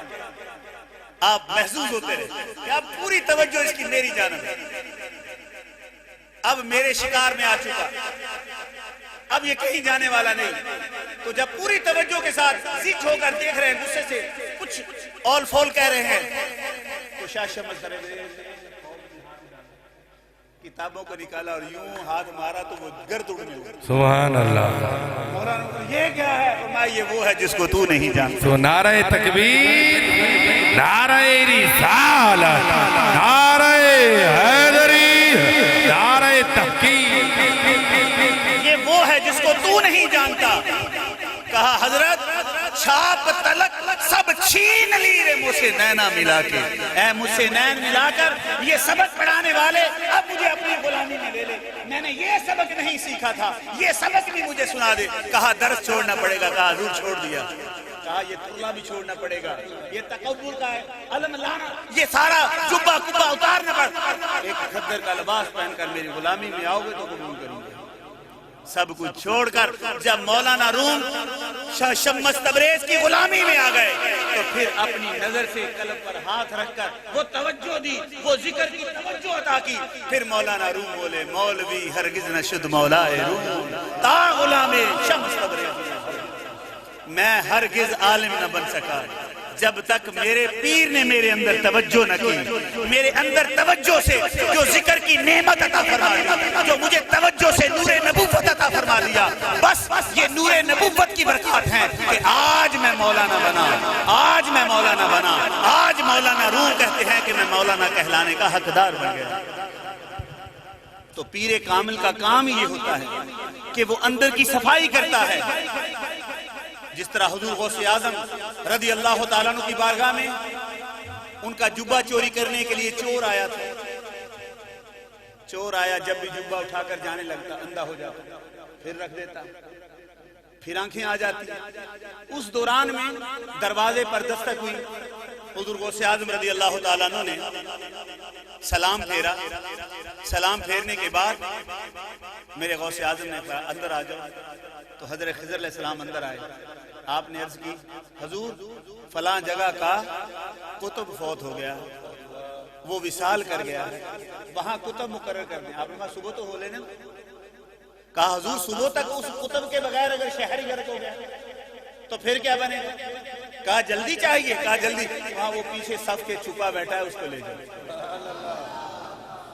خضر علیہ السلام نے بازو سے پکڑ لیا، بازو سے پکڑا، کہا چلو چلتے ہیں۔ کہا میں تو چور ہوں، کہا تھا چور، اب میرے غوث نے تجھے کتب بنا دیا۔ نعرہ غوثیہ، نعرہ تکبیر، نعرہ رسالت، نعرہ حیدری، نعرہ حیدری، شان اولیاء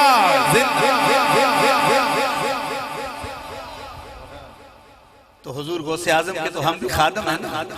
میرا ولیوں کے ایمان دے دو پنجتن کے نام، ہم نے جولی ہے پھیلائی بڑی دیر سے، میرا ہم نے جولی ہے پھیلائی بڑی دیر سے، میرا ولیوں کے ایمان دے دو پنجتن کے نام، ہم نے جولی ہے پھیلائی بڑی دیر سے، میرا ہم نے جولی ہے پھیلائی بڑی دیر سے۔ بے شک حضور غوث اعظم قیامت تک عطا فرماتے ہیں۔ ہمارے پیر ہیں، پیرانے پیر ہیں، اتنی توجہ ہے ہماری جماعت پر، جن کے ہم بیعت ہیں، سیدی سونا سید رحمت اللہ علیہ، ہمارے دادا مرشد، ان کے زمانے کی بات ہے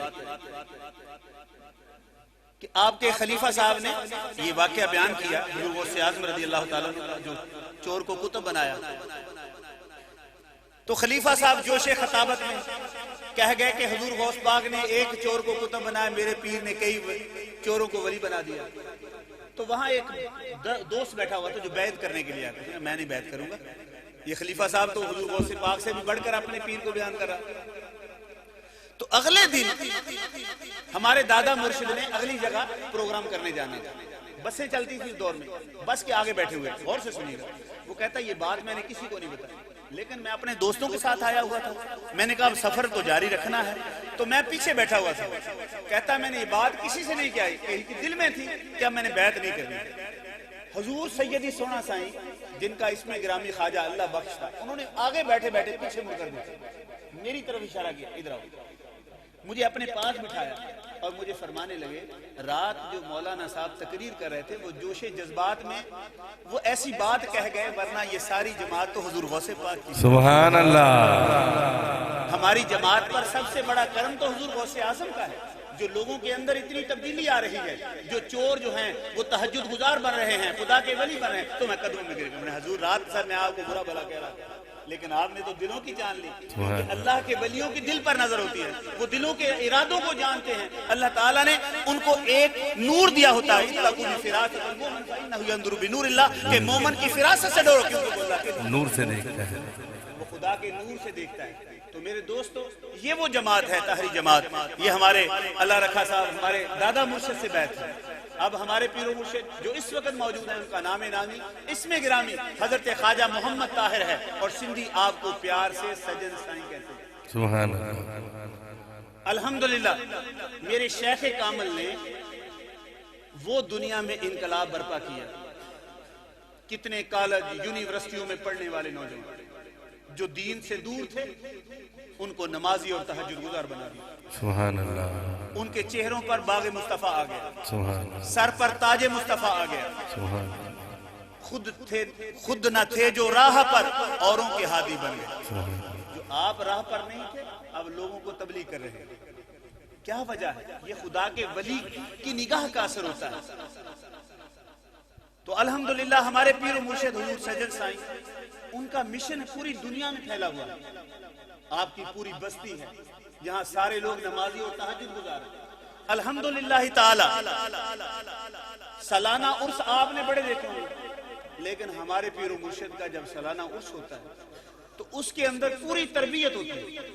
ایک ڈاکٹر آیا ہوتا ہے جو لوگوں کو پوری صحت کے اوپر لیکچر دیتا ہے.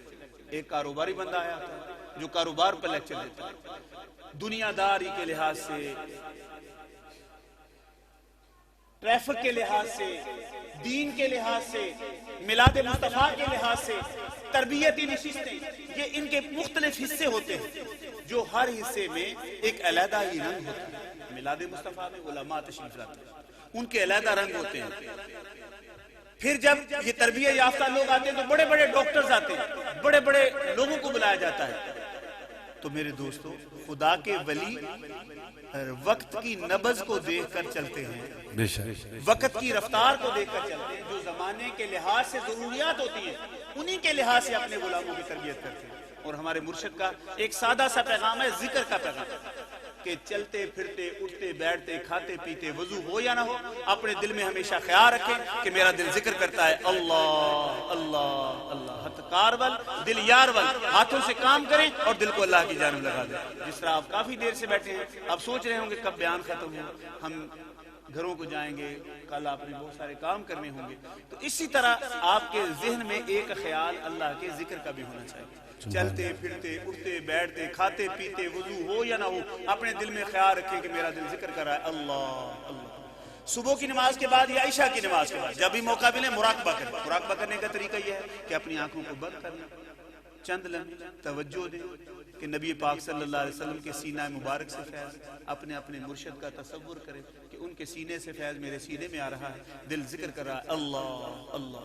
جن کا کوئی مرشد نہیں وہ میرے پیر کا تصور کرے کہ میرے سامنے حضور سجن سائیں سرکار بیٹھے ہیں, ان کے سینے سے فیض میرے سینے میں آ رہا ہے اور دل ذکر کرتا ہے اللہ اللہ. کیونکہ میرے پیر و مرشد فرماتے ہیں اس ذکر کے لیے بیعت کی ضرورت نہیں ہے کہ تم بیعت ہوگے تو تمہیں یہ نور نبوت کا فیض دیا جائے گا. نہیں, تم جس کے بھی مرید ہو اسی کے رہو, لیکن یہ ذکر جو تمہیں دیا جا رہا ہے اس ذکر کو کماؤ گے تو میرے نبی کا فیض تمہیں گھر بیٹھے مل جائے گا. سبحان اللہ. کیونکہ نبی پاک صلی اللہ علیہ وسلم نے فرمایا لِكُلِّ شَيْءٍ سِقَالَةٌ وَسِقَالَةُ الْقُلُوبِ لِذِكْرِ اللَّهِ كَمَا قَالَ رسول اللہ صلی اللہ علیہ وسلم. میرے آقا نے فرمایا ہر چیز کی صفائی کے لیے کوئی نہ کوئی آلہ ہوتا ہے, لیکن دل کی صفائی کے لیے اللہ کا ذکر. بے شک. تو جب انسان اللہ کا ذکر کرتا ہے تو یہ دل میں نور آ جاتا ہے, دل میں نور نبوت آ جاتا ہے, اللہ کے نبی کا نور آ جاتا ہے. ہم چاہتے ہیں نا کہ حضور کی زیارت کریں, تو پھر یہ دل اس قابل ہو جاتا ہے کہ اس میں نبی پاک صلی اللہ علیہ وسلم کے جلوے دیکھیں کہ لوگ قلب المومن بیت الرحمن,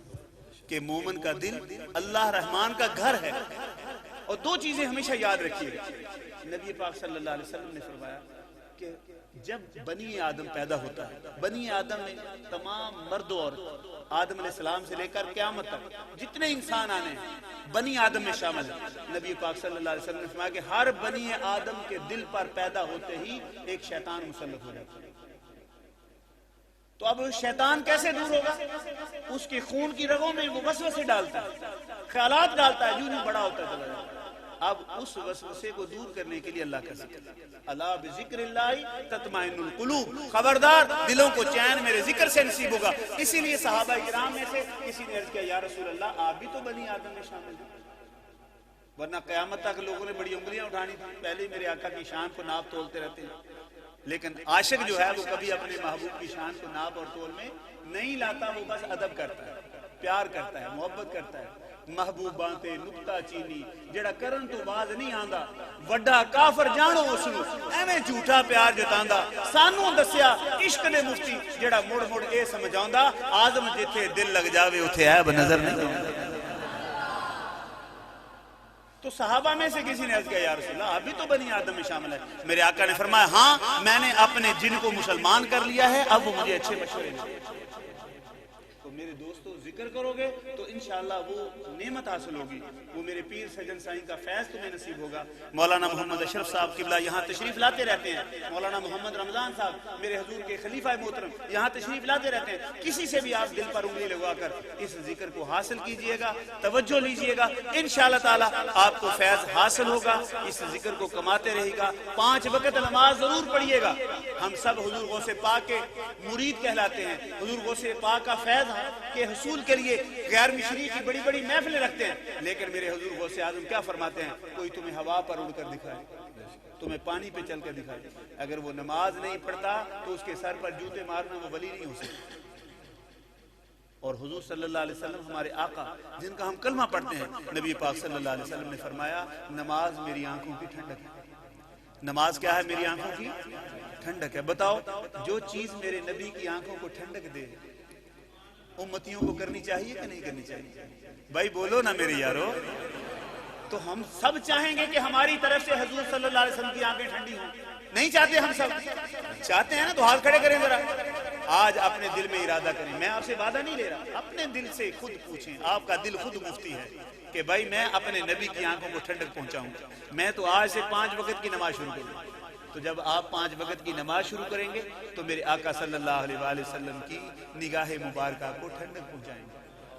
تو اس لیے نماز کی پابندی کیجیے۔ جن کے بوڑھے ماں باپ ہیں، جن کے بابا بوڑھے ہیں، گھروں میں ہیں، وہ اپنے ماں باپ کی خدمت کیجیے، کیونکہ مرشد کامل انہی کو ملتا ہے جو اپنے گھر والے مرشد و مربی کا احترام کرتے ہیں۔ اور گھر کا مرشد ماں اور باپ ہوتا ہے، جو تمہیں پہلے ابتدا سے تمہاری تربیت کرتا ہے۔ جو اپنے گھر کے مرشد کا ہی ادب نہ کرے، اپنی ماں کا ہی ادب نہ کرے، اپنے باپ کا ادب نہ کرے، تم اس کو ہزاروں روپے کی دوائی لا کر دے دو گے، ان کو سکون نہیں دے گی۔ وہ بیمار ہیں، چارپائی پر پڑے، تم ان کے پاس جانا، ان کا ہاتھ پکڑنا، ہاتھ پکڑ کر چوم کر آنکھوں سے لگانا، پھر دل پہ رکھنا، امی جی ابو جی بتاؤ آپ کا کیا حال ہے، آپ کیسے ہیں، آپ کس طرح کے ہیں، آپ کا بچپن کیسے گزرا۔ خدا کی قسم وہ ماں باپ کے دل سے جو دعائیں نکلیں گی وہ عرش اولا کو کراس کر جائیں گی۔ یہی تو دعائیں بایزید بستامی نے لی تھی، یہ دعائیں بایزید بستامی نے لی۔ جب ساری رات اپنی ماں کے سرہانے پانی کا پیالہ لیے کھڑے رہے تو پوچھا بایزید کب سے کھڑے ہو؟ کہا ماں آپ نے پانی مانگا تھا، گھر میں نہیں تھا، میں کنویں سے لے کر آیا، آپ سوئی ہوئی تھی، میں آپ کے سرہانے اس لیے کھڑا ہو گیا کہ پتہ نہیں کب میری ماں کی آنکھ کھلے، پانی مانگے، میری آنکھ نہ لگ جائے۔ کھڑا اٹھی ماں، وضو کیا، مصلے پر بیٹھی، میرے مولا میرے بچے کو سلطان العارفین بنا دے۔ سبحان اللہ۔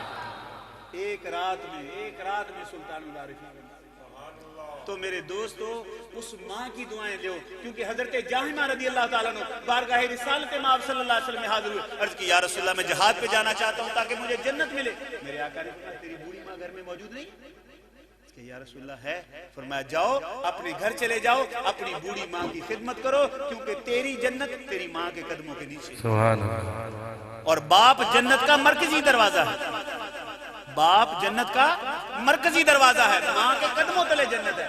یہ 2 ارشادات آپ ملائیے کہ ماں کی خدمت کرو گے جنت کے حقدار ہو جاؤ گے، باپ کی خدمت کرو گے جنت کا دروازہ کھل جائے گا۔ سبحان اللہ۔ تو اس لیے ماں باپ کی خدمت کرنی، اگر گھر میں بہنیں موجود ہیں ان سے پیار کرو، ان سے محبت کرو، کیونکہ وہ تو کونجیں ہیں، اڑ جائیں گی کچھ سالوں کے بعد۔ ان سے پیار کرو، ان کے حقوق کا خیال رکھو، ان کی ضرورتوں کا خیال رکھو۔ بہن اور بھائیوں کے درمیان ایک پیار ہونا چاہیے، محبت ہونی چاہیے۔ اگر ایک باپ ہو تو اپنے بچوں کے لیے جلاد اور اسرائیل بن کر گھر میں نہ داخل ہوا کرو۔ سے پیار کرو، اپنے بچوں کو دوست بناؤ، اپنے بچوں سے دکھ سکھ شیئر کرو، ان کے ساتھ بیٹھ کر کھانا کھاؤ، ان کو اخلاق سکھاؤ، کیونکہ اگر تمہارے بچے تمہارے دوست نہیں بنیں گے تو وہ باہر جا کر اگر برے لوگوں نے ان کو اپنا دوست بنا لیا تو پھر تمہارے بچے تمہارے ہاتھ سے نکل جائیں گے۔ اپنے بچوں کو ٹائم دو، یہ تعلیمات ہمارے مرشد اسی طرح ایک ایک چیز سکھاتے ہیں۔ آپ فرماتے ہیں تمہاری بیوی ہے گھر میں، اس کے احکام میں ہاتھ بٹایا کرو، اس کے ساتھ شامل ہو جایا کرو، اس کے کاموں میں اس کا ہاتھ بٹاؤ۔